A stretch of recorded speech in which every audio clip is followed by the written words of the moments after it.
أعوذ بالله من الشيطان الرجيم. بسم الله الرحمن الرحيم. الحمد لله رب العالمين. ثم الصلاة والسلام على أفضل خلق الله وأشرف الأنبياء والمرسلين نبينا محمد وعلى آله وصحبه ومن تبعهم بإحسان إلى يوم الدين. أما بعد، مرحبا في هذا الدرس الجديد من دروسنا في شرح الكتاب النحو الواضح. السلام عليكم. Bienvenue à l'explication du cours du livre النحو الواضح. Et dans ce cours-là, Inch'Allah, سنتكلم عن المبتدأ والخبر. On va parler de ce qu'est le mubtada ou le khabar. Et en rappel, on a vu la fois dernière الفاعل et المفعول به. قلنا أن فاعل هو اسم مرفوع. هو اسم مرفوع. نعم. On a dit le fa'il, c'était un nom qui était marfou, sa terminaison était dhamma. Et le maf'ul bihi, el maf'ul bihi wa ismu mansoub. Et le maf'ul bihi, c'était un nom qui était mansoub. Le fa'il, c'est celui qui fait l'action dans la phrase verbale. Et el maf'ul bihi, ma waqa'a alayhi el fa'il. Le maf'ul bihi, c'est celui qui subissait l'action du sujet dans la phrase. Et aujourd'hui, un mubtada ou al-khabar, dans une phrase nominale, on parle de mubtada ou al-khabar parce qu'il n'y a pas de verbe. Non? Quand on dit une phrase nominale, elle ne contient pas de verbe. Et un mubtada, il se comporte un peu comme le sujet de la phrase nominale. Sans plus tarder, on va lire les exemples qui sont là. El-amthilatu, les exemples. Et-tufahatu hulwatun. La pomme est délicieuse. El-suratu jamilatun. La photo est belle. El-jaryu mufidun. La course est bénéfique. El-qitaru sari'un. Le train est rapide. Al-nadhafatu wajibatun. La propriété est obligatoire. El-ardu mustadiratun. La terre, elle est ronde. Elle a une forme circulaire.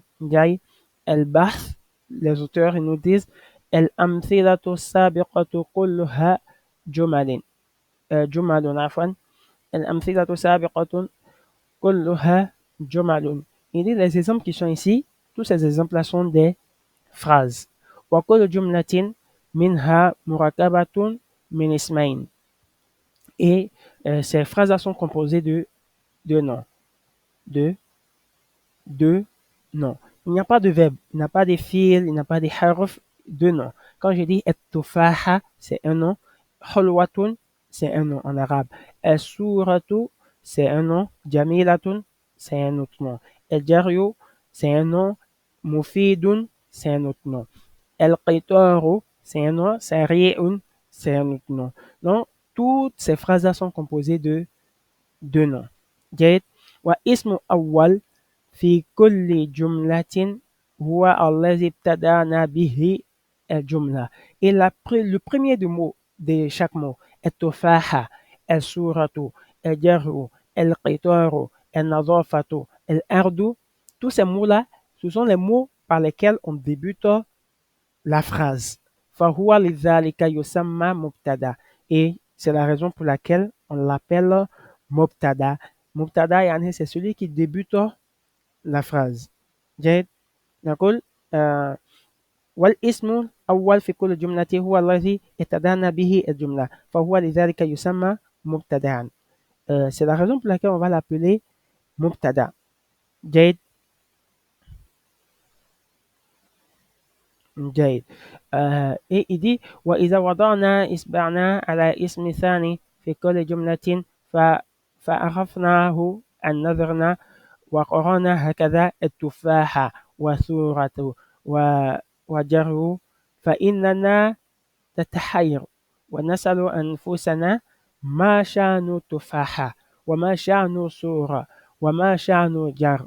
ولكن إذا رفعنا إصبعنا وقرانا هكذا التفاحة حلوة الصورة جميلة الجر مفيد استفدنا فائدة تامة ولذلك أفدنا هو اسم والذي أفدنا هو اسم ثاني في كل جملة وهو الذي أخبرنا بحلوة حلوة التفاح وجمال الصورة وإفادة الجر ولذلك يسمى اسم ثاني خبرا. جيد. Et lorsque on met le doigt, euh, c'est une figure pour dire lorsqu'on barre le deuxième mot qui est là, le deuxième mot dans chaque phrase, on dit etofaha, suratu, jaro. C'est impossible pour nous euh, de comprendre. On va rester perplexe et on va se demander, oui, la pomme et puis quoi? L'image, oui, l'image et puis quoi? Il faut obligatoirement qu'on ajoute hulwatun pour dire la pomme est délicieuse. Il faut également ajouter jamilatun pour dire l'image est belle. Il faut également ajouter mufidun pour dire la course est bénéfique. Jade. Donc, pour cela, pour avoir un sens complet de la phrase, il faut obligatoirement deux noms. Obligatoire au moins deux noms, comme on l'a dit dans le premier des cours. الجملة مفيدة والذي يتركب تتركب من كلمتين فأكثر. D'au moins deux mots. جيد. Il faut au moins deux mots. Et ici, lorsque on a le mubtada, التفاحة, et puis on ne met pas ce qu'on appelle el khabar. Il dit ici, c'est le khabar qui va nous informer sur l'état du premier mot, du mubtada.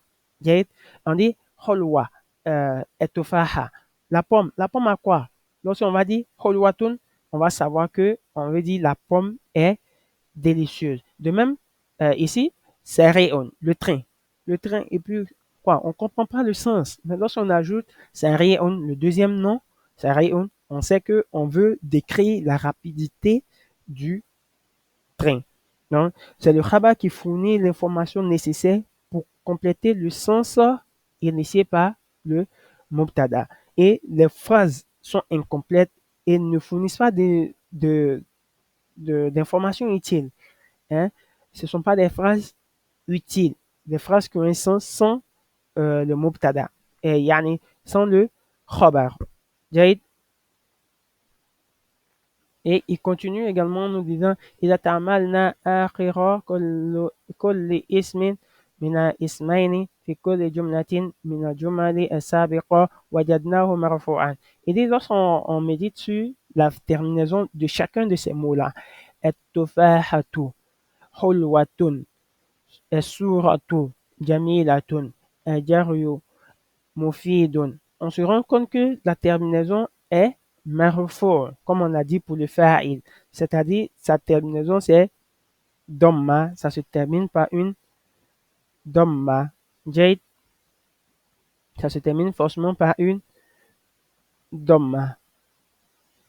Et on passe directement à l'arrêt al-qa'ida. المبتدا اسم مرفوع في أول جملة. في أول جملة يعني المبتدا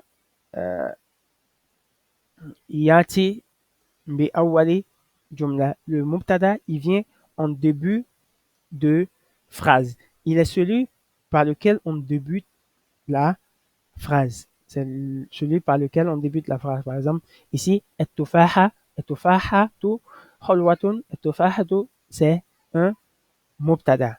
C'est un mubtada parce que c'est lui qui débute la phrase. Et il est toujours marfou. Sa terminaison est domma. On va pas dire التفاحة, on va pas dire التفاحة. Il sera toujours التفاحة, السورة, الجار, القطار, النظافة, الأرض, إلى آخره. جيد. Et un deuxième, il dit الخبر اسم مرفوع يكون مع مبتدأ جملة مفيدة. Et le khabaru, c'est celui qui est un nom qui est marfou également, comme on a dit, il est marfou. Hulwatun, ça se termine toujours par dhamma. On va pas dire tufahatu hulwatan ou bien hulwatin. On va pas dire jamilatan ou jamilatin. Ça sera toujours suratu jamilatun. Jade, il est aussi marfou. Yukawwinu ma'a mubtada jumlatan mufida.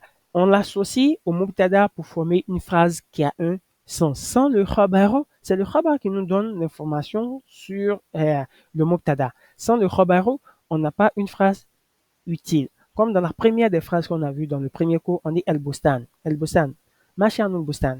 Le jardin est un peu quoi? Mais on doit décrire la beauté du jardin. On va dire El Bustanu Jamilun. El Bustanu Jamilun. Donc le jardin est beau pour avoir une phrase qui a un sens. فالخبر هو اسم الذي يأتي بعد المبتدأ ليكمل معنى الجملة يخبرنا عن حالة المبتدأ أو يصفه. Tu vois, le khabar ici, il vient après le mubtada afin de compléter le sens de la phrase, de donner un sens à la phrase. Et il nous informe sur l'état du mubtada ou la description du mubtada, la pomme. La pomme est comment? Elle est hulwatun.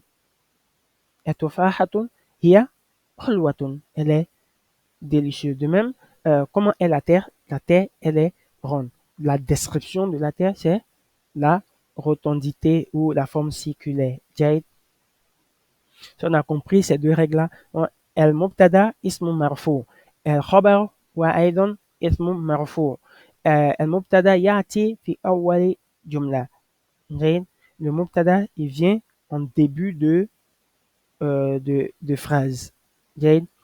أول في كل جملة واسم أول في كل جملة هو الذي ابتدأنا به الجملة. C'est celui par lequel on débute la phrase. Et el khabaru, c'est celui qui va nous donner l'information ou qui va décrire le mubtada. Et ces deux-là sont des ismes. Ce sont des noms. Ils sont jamais verbes, ils sont jamais harf, ils sont jamais des particules. Ils sont toujours obligatoirement des noms. Alors, si on a compris ça, on va passer aux différents exercices. استخرج كل مبتدأ وكل خبر من الجمل الآتية. On demande de relever dans chacune de ces phrases-là le mubtada et le khabar. Par exemple, tu peux dire الدعوة مملوءة. Ça, الدعوة هي المبتدا ملؤوة هي الخبر. المزاح مضيع. La plaisanterie apporte fait du tort. Ici, المزاح, la moquerie, c'est le mubtada. Et ici, مضيع, c'est fait du tort. المعلم, المبتدا حاضر est présent, c'est الخبر. المعلم, معلم, ما شأن المعلم? Quand tu dis المعلم, tout simplement, on ne peut pas comprendre le sens de la phrase. Mais lorsque tu ajoutes حاضر et il est présent, on comprend le sens de la phrase. Donc, on va faire de même pour les autres exemples. إجا كل اسم من الأسماء الآتية مبتدا وأخبر عنه أخبر عنه بخبر يناسب. On demande de prendre chacun de ces mots-là, chacun de ces noms, pour faire des mubtada. الثوب, الثوب, الدراجة, دراجة le vélo, السرير, le lit, الكتاب, le livre, إلى آخره. الغرفة, la chambre, الزهرة, la fleur, الكرسي, la chaise, الحر, la chaleur, الثوب, le vêtement. يعني, tu prends chacun de ces mots-là pour faire un mubtada et tu vas lui donner un khabar afin d'avoir une phrase qui a un sens. جيد. Tu peux pas dire el kitabu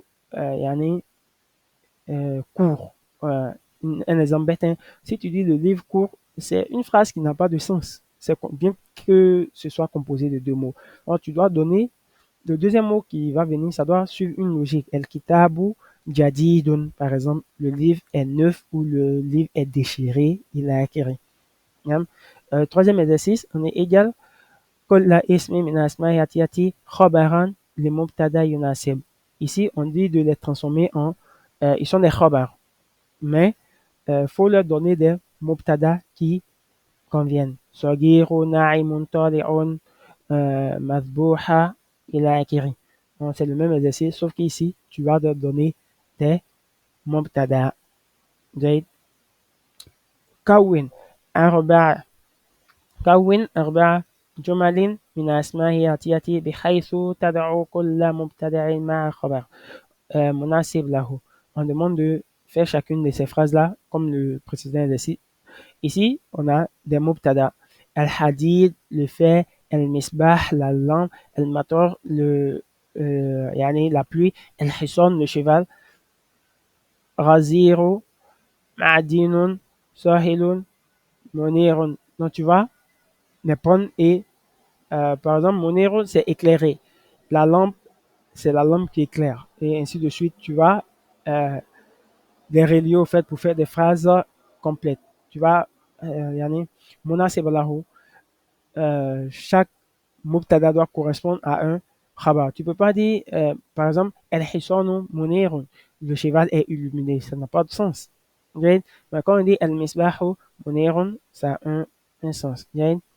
اجعل كل فاعل في جمل الآتية مبتدا وأخبر عنه باسم يؤدي معنى فعل الذي في جملته. On dit de faire chaque fa'il ici, de chaque fa'il des phrases suivantes, de les transformer au fait en mubtada, en mubtada, et tu vas donner akhbir anhu, tu vas renseigner avec le nom qui donne le sens du verbe qui est dans chaque phrase. جيد. يحضر المسافر. يحضر. يحضر, c'est le verbe حضر pour dire être présent. Donc tu vas transformer المسافر en mubtada et comment tu vas dire le mot présent en arabe. Comme on a vu, المعلم حاضر. Il devient ici حاضر. اسم فاعل. On va le transformer en اسم فاعل. جيد. On va dire المسافر حاضر. حاضر. جيد. De même, on fera de même pour les autres. dans l'exercice on dit قوّن خمسة جمل كل جملة منها تتألف أو تتركب من مبتدا وخبر. On demande de faire 5 phrases qui seront composées de mubtada et de khabar. Et l'exercice 7, c'est l'exercice d'expression orale ou expression écrite. Tamrin fil insha'i. كون خمسة جمل في وصف ما. On demande de faire 5 phrases dans lesquelles on va décrire l'eau. بحيث يكون لفظ الماء في كل منها مبتدا. Et l'eau sera le mubtada, le sujet de la phrase nominale. L'eau, الماء واسع. On peut dire l'eau est sale. Et الماء نظيف, l'eau est propre, il a acquis. Donc on fait 5 phrases dans lesquelles on va décrire l'eau et l'eau sera le mubtada. كون خمسة جمل في وصف الدجاجة بحيث يكون لفظ الدجاجة في كل منها مبتدا. On demande également de faire 5 phrases dans lesquelles on va décrire la poule et الدجاجة de telle sorte que le mot dajaja soit dans chacune de ces phrases-là le mubtada. C'est-à-dire c'est lui qui va débuter la phrase. جيد. التمرين في الإعراب, c'est un exercice dans ce qu'on appelle l'analyse grammaticale. نموذج. L'exemple. الحجرة نظيفة. الحجرة نظيفة. يعني حجرة. C'est حجرة. L'appartement est propre. L'appartement ici, il est mubtada marfou. On donne sa nature et toujours sa déclinaison. S'il est fa'il, il est marfou. S'il est maf'ul bih, il est mansoub. جيد. الحجرة نظيفة. L'appartement est propre. Non, الحجرة, il est mubtada marfou. نظيفة, il est khabaru marfou. De même, on va faire de même pour les autres exercices. جيد. On a ici السيارة سريعة. Sayara, la voiture. Sari'a, c'est rapide. Donc, Sayara, quelle est sa nature ici et quelle est sa terminaison, quelle est sa déclinaison. On rappelle aussi, il faut dire, il y a 3 déclinaisons. Il y a ce qu'on appelle el marfou, lorsque le mot se termine par domma. On a mansoub, lorsque ça se termine par fatha, et majrour, lorsque ça se termine par kasra. Non, ici, quelle est sa nature, quelle est sa fonction dans la phrase ici. As-sayyaratu sari'atun. Ici, il est mubtada ou bien il est khabaru, il est fa'il ou bien il est maf'ul bihi. Et tu donnes également sa terminaison. جيد. et sari'atun. Sari'atun, tu vas nous dire s'il est mubtada, khabaru ou encore, yani, ou encore fa'il ou bien maf'ul bihi. Et ensuite, tu vas nous donner sa terminaison. Il est marfou, mansoub ou encore majrur. Jayd. La deuxième phrase est ici, el-qittu al-wafun. El-qittu al-wafun. Et quelle est la nature, la fonction de el-qittu al-wafun, quelle est également sa nature et ses terminaisons. Jayd. On a la fin du, du cours. Inch'Allah, on va se retrouver, Inch'Allah, demain pour la suite. Comme on va parler de ce qui est les deux phrases, la phrase nominale et la phrase verbale. Ça sera une synthèse de ce qu'on a vu de fa'il, maf'ul bihi et puis fil. Le fil et le maf'ul bihi et le fa'il forment ce qu'on appelle jumlatu fi'liya, la phrase verbale. Et le mubtada khabar vont former ce qu'on appelle mubtadu, jumlatu ismiya. جيد. إذا السلام عليكم ورحمة الله وبركاته.